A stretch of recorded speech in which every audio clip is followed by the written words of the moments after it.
All right, let's speak now to Joe Stevens, the Secretary of State for Wales. Joe Stevens, good morning to you. Thank you very much for making the time to speak to us today. I will, because we Good morning. weren't expecting those figures from the ONS. Talk to you first of all about that cut in inflation. The Chancellor of the Exchequer celebrating that and saying that some of the decisions that she has made and the government have made show that inflation is going in the right direction. Today is good news, obviously, because we have a total focus on reducing the cost of living for people.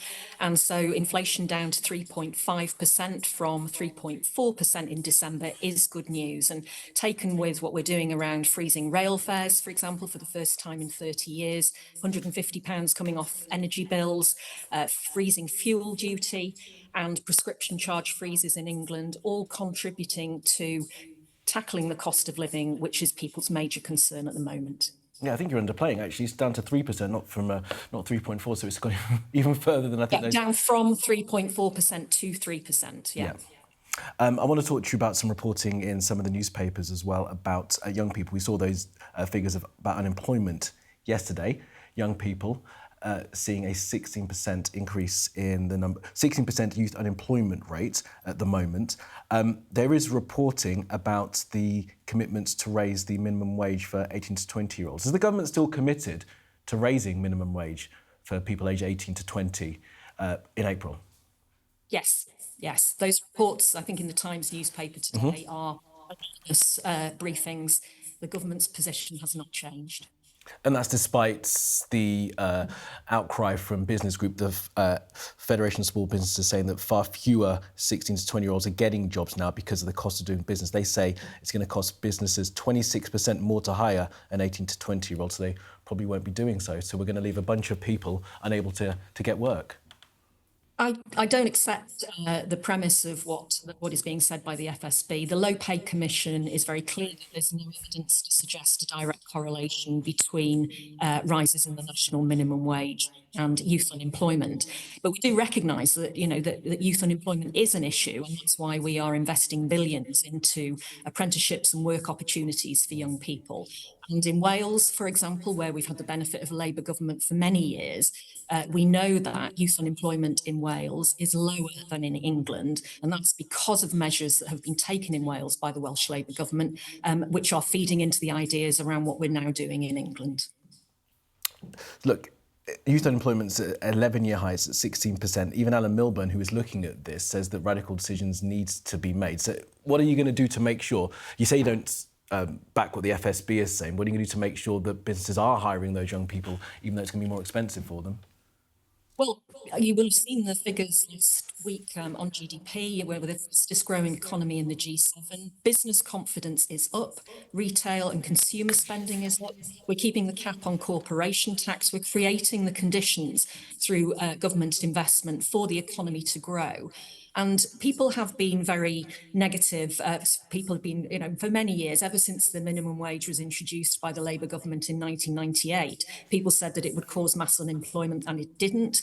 And rises to the national minimum wage since then, people have said that it would cause unemployment. There is no direct correlation between the two, as the Low Pay Commission says. And so, we came into government to make work pay. That's the manifesto we were elected on, and that's what we're determined to do.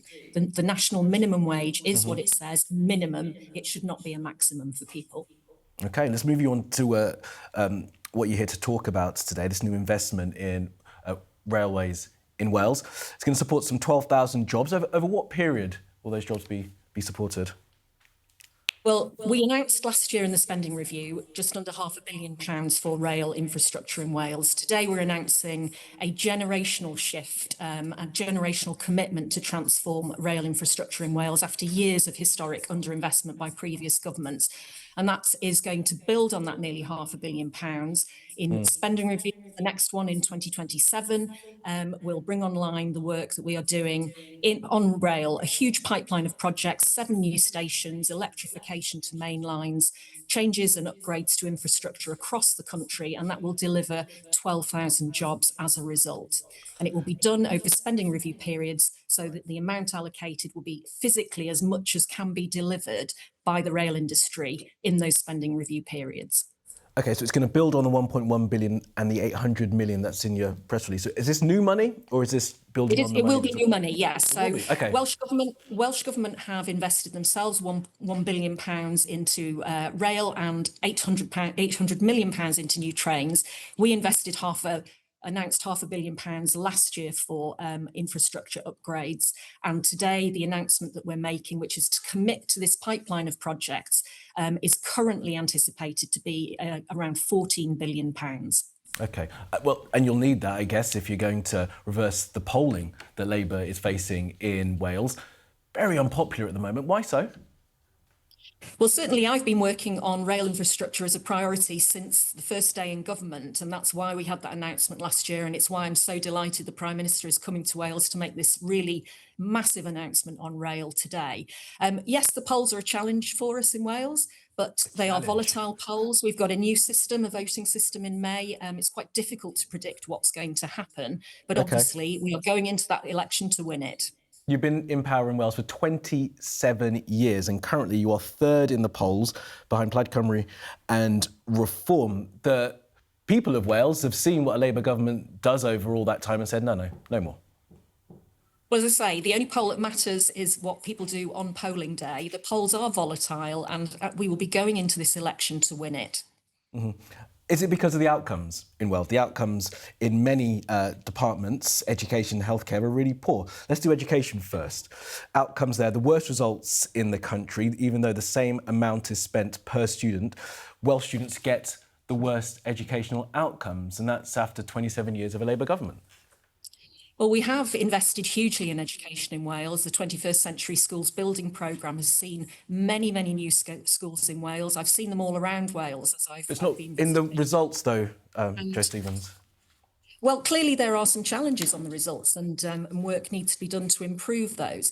But what I would say is if you look at what's happening in Wales, we have a lower youth unemployment rate in Wales than we do in England, and that's as a result of work the Welsh Government has done. We have delivered in Wales 100,000 apprenticeships in this Senedd term. The Welsh Government has done that.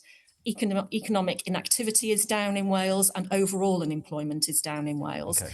And public services, you mentioned health. Long waiting lists are down 90% from their peak during COVID. And also we have delivered 2 of record budget settlements to Wales this year and last year, which is enabling them to invest in public services so they're fit for the future. Loads of money's going in, but the outcomes coming out are not good. Education is one, the healthcare one is the other. If you are in Wales and you need the NHS, you're going to wait longer, not just for an ambulance, but for treatment as well. So despite all this funding, what's going on with the outcomes?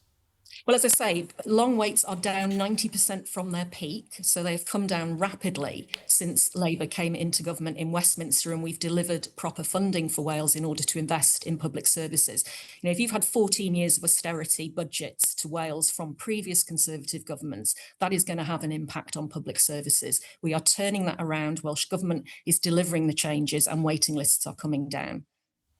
Okay. Jo Stevens, Secretary of State for Wales, I appreciate your time this morning and for the conversation we had. Thank you very much for being with me.